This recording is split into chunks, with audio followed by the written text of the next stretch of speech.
Yeah, I understand that. But before we get too far off track, let's finally move into number 3, which I don't have a lot to say for this. So Matt, take it away. Kim English going to Providence. Yeah, this one is a move where a lot of kind of a desperate. People branded it sort of as a Uh-oh. desperation move, and I didn't really understand why. Because out of nowhere, it looked like it was going to get rough for Providence there for a minute, but with Ed Cooley moving on to a team within the conference and recruiting a lot in the same area, but for a guy who I was concerned about coming in from George Mason, Kim English has just about done everything he can to put them in a great position to be really competitive next year. Number one, first and foremost, he convinced Bryce Hopkins to not only stay, but to return, but to stay at Providence, which is a big move. He was a big cog on that team last year, and part of the reason why they played Kentucky so well in the first round and even made a tournament in the first place. Then you've got they have a really good up and coming point guard in Jaden Pierre. Looked like he was going to go, maybe even enter the portal briefly, and Kim English convinced him to stay. And that's a big one because you need young stars and you need continuity.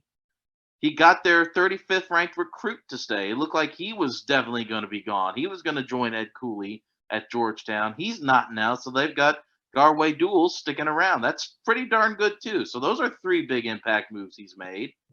And then you look at what else he's done.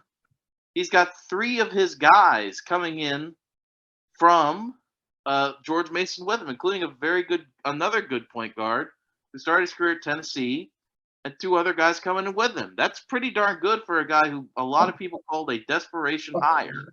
And that's more important, I think, in the Big East, especially if you want to stay relevant, because that conference gets more and more intense by the day with more news we get.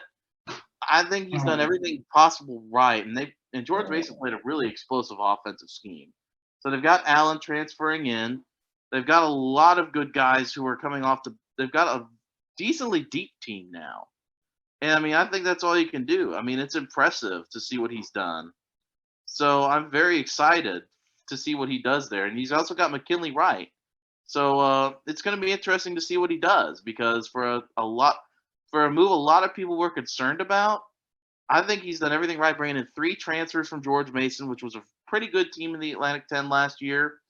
He's got their Provident. He's got their prospect coming in. He's convinced the guys he needs to convince to stay. I think it's a good move. I think it's a good move for him.